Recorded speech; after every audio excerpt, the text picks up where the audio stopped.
जय हिंद दोस्तों। मैं हूं रमन और आप देख रहे हैं द चक्रव्यूह। आज पूरी दुनिया में एक नई फैक्ट्री रेस चल रही है। चाइना की पॉपुलेशन बूढ़ी हो रही है, जियोपॉलिटिक्स में फ़ाइट बढ़ रही है, और अमेरिका हो या यूरोप, सब लोग बोल रहे हैं कि उन्हें चाइना प्लस वन ऑल्टरनेट चाहिए। अब सिंपल सवाल ये है, अगर फैक्ट्रीज चाइना से निकलेंगी तो नई ग्लोबल वर्कशॉप कौन बनेगा? वियतनाम, मैक्सिको या फिर भारत? और एक और सवाल, क्या सिर्फ स्लोगन जैसे कि मेक इन इंडिया और विकसित भारत, इन सब से क्या ये रेस जीती जा सकती है, या ग्राउंड पर तीन प्रॉब्लम्स को पहले फिक्स करना होगा, और वो हैं पावर, पीपल और पॉलिसी? आज के एपिसोड में हम अमेरिका और मेक्सिको की री इंडस्ट्रियलाइजेशन स्टोरी की एग्जांपल की तरह यूज़ करेंगे और देखेंगे कि भारत के लिए असली लेसन क्या हैं, specially power sector, skilled labour और डिफेंस बिल्डअप के कॉन्टेक्स्ट में।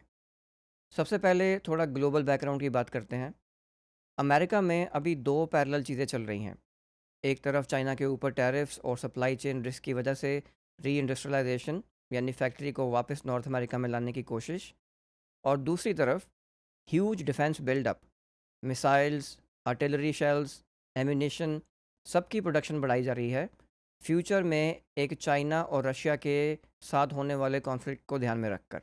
अब पेपर पर तो ये बहुत अच्छा लगता है, लेकिन ग्राउंड पर सबसे बेसिक चीज़ पर सिस्टम अटक रहा है, और वो है इलेक्ट्रिसिटी और ब्लू कॉलर लेबर। एक एग्जांपल लेते हैं। यूएस टैरिफ की वजह से काफ़ी मैन्युफैक्चरिंग चाइना से निकलकर मेक्सिको जा रही है, ताकि फाइनल असेंबली मेक्सिको में हो, और प्रोडक्ट सिर्फ एक बार यूएस बॉर्डर क्रॉस करे, और टैरिफ सिर्फ एक बार लगे, मल्टीपल बार नहीं। अब बॉर्डर टाउन जैसे कि हुआरेस के आसपास ह्यूज इंडस्ट्रियल पार्क बन गए हैं, पर प्रॉब्लम यह है कि वहाँ काफ़ी जगहों पर लाइट ही नहीं जल रही। मेक्सिको की state oil and power company पेमेक्स और पावर सेक्टर इतने इनएफिशिएंट हैं कि कंट्री खुद क्रूड ऑयल और नेचुरल गैस इंपोर्ट करने पर मजबूर है, और बिजली के लिए टेक्सास पर डिपेंड है। उसका नतीजा, रेडी फैक्ट्रीज खाली पड़ी हैं, मशीनें हैं, लेकिन रिलायबल पावर नहीं है उन मशीनों को चलाने के लिए। और उधर यूएस में भी डेकेड्स तक सिर्फ वाइट कॉलर डिग्री को सक्सेस माना गया। इंजीनियर, एमबीए, कोडर, इस सबको अच्छा और कूल माना गया, लेकिन इलेक्ट्रीशियन, वेल्डर, फिटर, प्लम्बर, इनको सोसाइटी और पेरेंट्स ने सेकंड क्लास मान लिया। अब माइग्रेशन क्लैम्प डाउन और मेक्सिको और चाइना जैसे देशों की फॉलिंग बर्थ रेट के बाद अब यूएस और नॉर्थ अमेरिका में एक चीज़ क्लियर दिख रही है, फैक्ट्रीज वापस लाना इजी है, पर उन्हें चलाने के लिए बिजली और ट्रेंड मजदूर का मिलना सबसे मुश्किल काम है। अब सवाल भारत के लिए इसमें क्या लेसन है?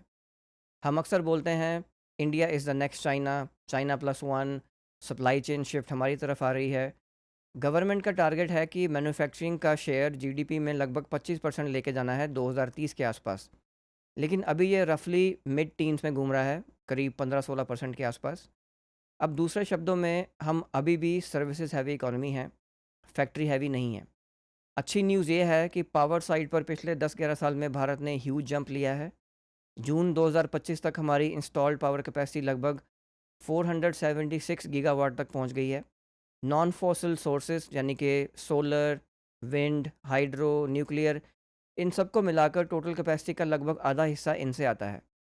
पर कैपिटा बिजली कंजम्पशन जो है वो फाइनेंशियल ईयर 25 में करीब 1500 किलोवाट पर पहुंच चुकी है, जो एक दशक पहले से लगभग 40 से 50% ज़्यादा है।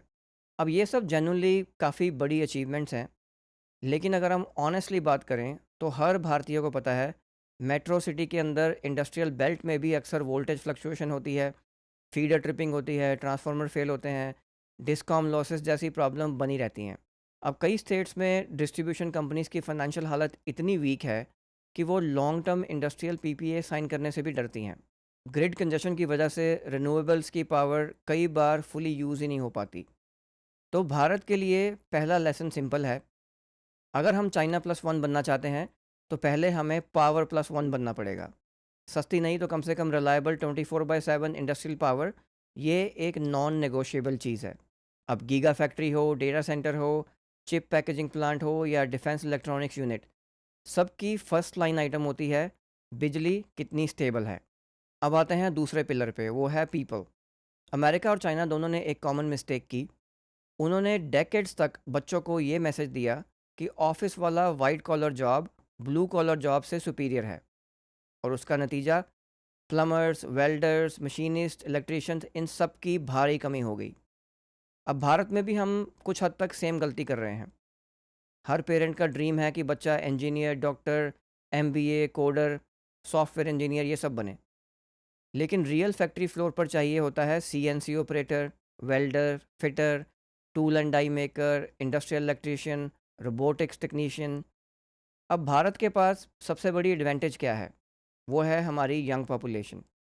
लेकिन अगर ये यूथ सिर्फ लो एंड सर्विस जॉब या गिग इकोनॉमी में फंस गई और कोर मैन्युफैक्चरिंग स्किल डेवलप नहीं हुई, तो चाइना प्लस वन की पूरी अपॉर्चुनिटी हमारे हाथ से निकल सकती है।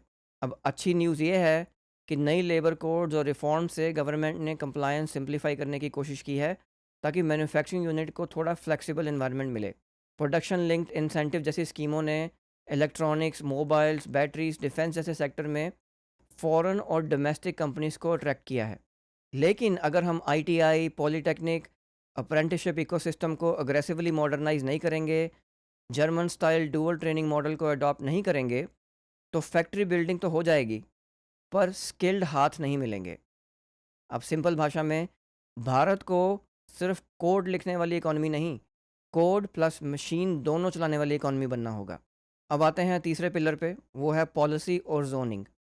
यूएस एग्जाम्पल में एक और चीज़ बहुत साफ दिखती है, और वो है कि बहुत सारे अप्रूवल्स और बॉटलनेक्स फेडरल लेवल या सेंट्रल लेवल पर नहीं हैं, वो लोकल लेवल पर फंसते हैं। Transmission lines, power plants, industrial park, सब जोनिंग और लोकल पॉलिटिक्स से जुड़े हुए हैं। अब इंडिया में भी रियलिटी कुछ ऐसी ही है। इंडस्ट्रियल कॉरिडोर्स अनाउंस होते हैं, दिल्ली, मुंबई, चेन्नई, बेंगलुरु वगैरह। स्टेट्स इन्वेस्टर सबमिट करते हैं, लेकिन ज़मीन acquisition, environmental clearance, local protest और भी ऐसी बहुत सारी बेसिक चीज़ें जैसे एक्सेस रोड, वाटर और डेडिकेटेड इंडस्ट्रियल फीडर्स, वहाँ पर गेम फंस जाती है। ग्लोबल इकोनॉमीज़ जब डिसाइड करती हैं कि उसे चाइना से बाहर फैक्ट्री कहीं लगानी है, तो वो सिर्फ कॉरपोरेट टैक्स रेट नहीं देखती, वो देखती हैं कि लैंड कितनी फास्ट मिलेगी, पावर रिलायबल है कि नहीं, और लोकल एडमिनिस्ट्रेशन फ्रिक्शन क्रिएट करेगा या हेल्प करेगा। भारत की रेस वियतनाम, मेक्सिको, इंडोनेशिया जैसे देशों से है। ये सब भी इन्वेस्टर्स को रेड कारपेट दे रहे हैं। तो इसलिए तीसरा लेसन है, न्यू इंडस्ट्रियलाइजेशन सिर्फ दिल्ली की पॉलिसी नहीं, स्टेट कैपिटल्स और ज़िलों के डीएम की डिलीवरी से डिसाइड होगी। और अब आते हैं डिफेंस बिल्डअप पर।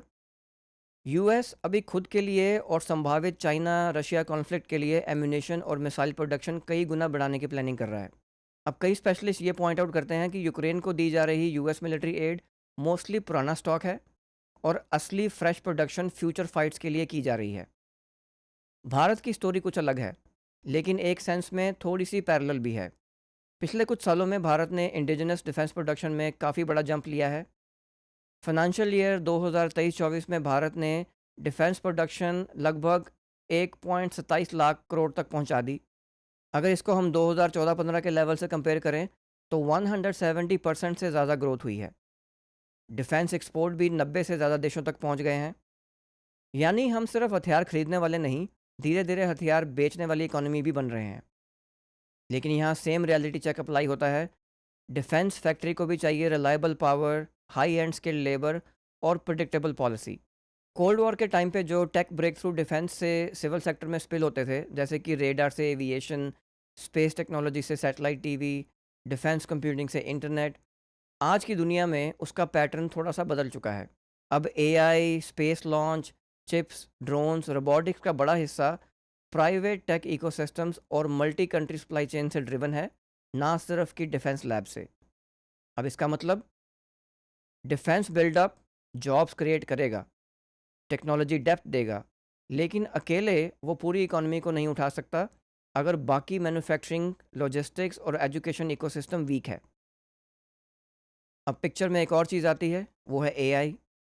एआई को लोग अक्सर मैजिक बुलेट की तरह देखते हैं कि एआई आ गया है, अब सब प्रॉब्लम सॉल्व। लेकिन ग्राउंड रियलिटी ये है कि एआई हार्डवेयर और चिप सप्लाई चेन आज डजन्स ऑफ कंट्रीज में फैली हुई है। रेयर अर्थ एक देश से, चिप डिज़ाइन दूसरे से, फैब्रिकेशन तीसरे से, और पैकेजिंग चौथे से। जियो पोलिटिकल फ्रेगमेंटेशन और डी ग्लोबलाइजेशन के चलते ये फुल स्टैक किसी एक देश के कंट्रोल में आने वाला नहीं है, ना अमेरिका के, ना चाइना के और ना ही भारत के। भारत के लिए रियलिस्टिक पाथ ये है कि हम कुछ स्पेसिफिक लेयर चुनें, जैसे कि चिप डिज़ाइन, ओसैट पैकेजिंग या एआई डेटा सेंटर इंफ्रास्ट्रक्चर, और वहीं पर power plus people plus policy triangle को स्ट्रॉन्ग बनाएं। तो अंत में हम बात कर लेते हैं कि बॉटम लाइन क्या है। अमेरिका और मेक्सिको की आज की प्रॉब्लम हमें फ्यूचर की एक झलक देती हैं। नंबर वन, बिजली। अगर ग्रिड स्ट्रॉन्ग नहीं है तो फैक्ट्री सिर्फ पावर पॉइंट स्लाइड में बनेंगी, ज़मीन पर नहीं। दूसरा है स्किल्स। अगर हम सिर्फ डिग्री चेस करेंगे और ट्रेड्स को रिस्पेक्ट नहीं देंगे तो असेंबली लाइंस पर मशीनें खड़ी रहेंगी और चलाने वाला कोई नहीं होगा। तीसरा है पॉलिसी। अगर लैंड जोनिंग अप्रूवल्स और लोकल पॉलिसीज़ क्लियर नहीं है तो ग्लोबल कैपिटल अगली फ़्लाइट पकड़कर वियतनाम या किसी और कंट्री में चली जाएगी। भारत के लिए ये बहुत रेयर मोमेंट है। चाइना डेमोग्राफिक डिक्लाइन में जा चुका है। वेस्टर्न कॉरपोरेट्स जो हैं वो रिस्क अवर्स कर चुके हैं और वर्ल्ड जेन्युइनली एक ऑल्टरनेटिव ढूंढ रहा है। अब सवाल ये नहीं है कि क्या दुनिया हमें मौका देगी। सवाल ये है, क्या हम अपने अंदर की तीन वायरिंग, पावर, पीपल और पॉलिसी, सही टाइम पर ठीक कर पाएंगे। अगर आपने ये एपिसोड यहाँ तक देखा है तो कमेंट्स में एक सिंपल सवाल का जवाब दीजिए।